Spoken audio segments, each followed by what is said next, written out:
Offhand news it is.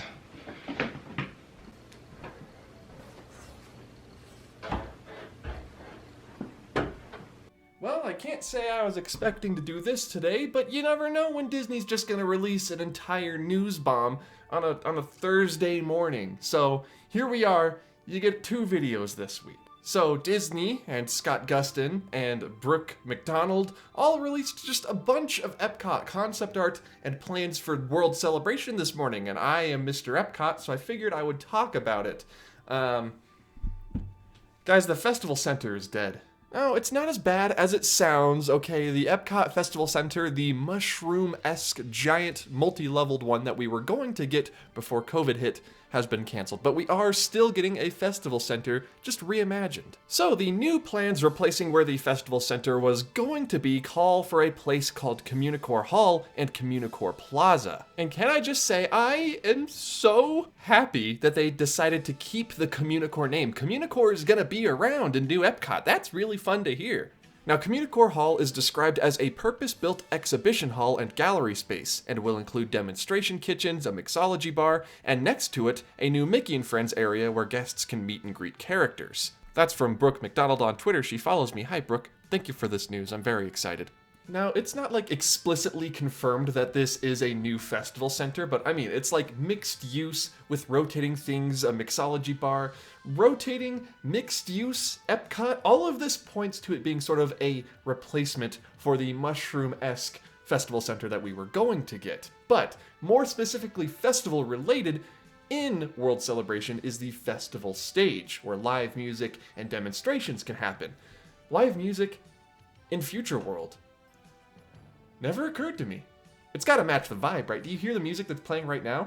It's gotta match that vibe. And so now you have this festival stage, and I think the whole idea behind this sort of new direction for World Celebration is taking what was going to be in that festival center and spreading it out over all of what used to be Communicore West. And so just to make it sort of a little bit easier for you to visualize, here we have the concept art for the old World Celebration, and now the new World Celebration that we are going to get. I don't think it's much of a downgrade. I'm seeing a lot of people calling this a downgrade, and I don't necessarily agree, right? They got budget cuts. Budgets were cut for World Celebration. That's obvious. I think we would have gotten Figment announcements and land announcements and sea announcements if COVID hadn't have happened.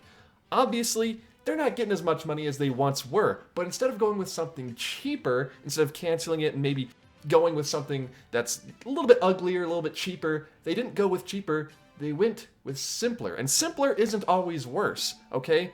It's not a downgrade, it's just something different. But if you want to hear about something that hasn't changed at all and looks exactly the same on this concept art versus this concept art, that would be the walkthrough attraction, I love walkthrough attractions, Moana, The Journey of Water, which is meant to be a theatrical transition between World Celebration and World Nature, which is where the land is, which is where living with the land is. It looks pretty much unchanged, and we even got more concept art and a description from new EPCOT Chief Imagineer Zach Ridley describing what it's going to be. I quote, "Journey of Water will immerse guests in a lush environment, and it is here that the story of the global cycle of water will be brought to life in a story completely unique to EPCOT.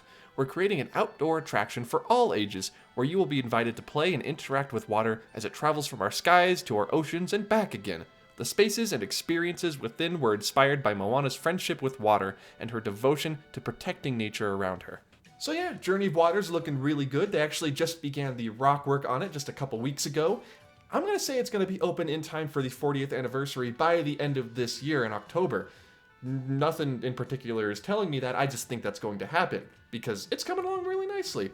There's one more part of World Celebration that I want to talk about though, and that is the Festival Gardens, where the Fountain of Nations used to be, by where the pin traders, you know, this sort of area in the middle of World Celebration. Now, live action Dallin Stupid, he called it the Festival Gardens. It's actually called the EPCOT Gardens, and it will be a rotating showcase display of whatever festival EPCOT is currently presenting and will change throughout the year. There will be immersive lighting effects as well that will play along with Spaceship Earth. Now, if you're watching this video, all you're really hearing is me saying festival, festival, festival over and over and over again, and I think that is Disney's goal, actually, for World Celebration, to have it be all of it.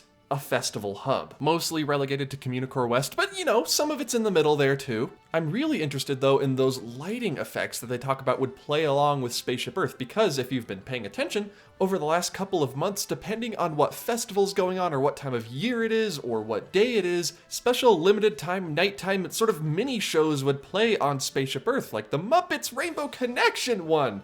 Wow. And so if you're a fan of nighttime lights at the Disney parks, I think World Celebration is going to be the place you want to be, because it's going to be changing all the time. Is it the festival of the holidays? Well, World Celebration will become more festive and winter-like. Maybe around the Festival of the Arts it will become more rainbow, more colorful, meant to represent art. And then of course, obviously, when the EPCOT 40th anniversary rolls around, they're just gonna play Communicore music and have all those old fiber optics in the pavement below you going crazy. I mean, hopefully. But here's the deal. We're talking about all of this festival stuff coming to the front of the park to World Celebration. What about all those places that have been hosting the festivals for years at this point? I'm talking World Showplace and the Odyssey. What's gonna happen with those places? And I have a couple of ideas. I don't know what's gonna happen, but I have some ideas. The Odyssey could honestly just go back to being a restaurant at this point. I think that's what it does best, and the views of World Showcase and Future World are unmatched. It's just been sort of in this in-between state for so long. It's like a food and wine stand, it's the Epcot experience. It needs to decide on what it wants to be, and hopefully that's going to be part of Phase 1 of New Epcot. As for World Showplace, the current festival center in between the UK and Canada pavilions, it's gonna be torn down, right? Not abandoned, torn down, hopefully, fingers crossed. I think at some point in the future, it should become a new World Showcase pavilion. South America, I think, needs some representation, and Colombia has an IP that a lot of people are really into right now. But I think it will eventually, at some point, make room for a new pavilion, just not quite yet. It's probably going to sit abandoned or bulldozed for a good number of years before we see anything happen with where the World Showplace or Millennium Village, for those millennials out there, goes away. So there you have it, my thoughts on the new announcements that were made this morning on World Celebration at Epcot. Now, does this mean we can expect a new Journey into Imagination announcement at D23 Expo? No, but that doesn't mean I'm not going to hope for it, because we need it. No, Lord, we need it. What do you think of these changes? Do you miss the Fountain of Nations? Do you miss all of Communicore? Do you like Connections and what's the shop called? Creations. Have you been there? Did you enjoy the food, the merchandise? What do you like or dislike about World Celebration these days? Tell me down in the comments below, and I'm actually going to go to Epcot in a few weeks here, so I will report back what I think, and I will see you all in the next video. That won't be a Disnews, but it will be about abandoned attractions. Goodbye.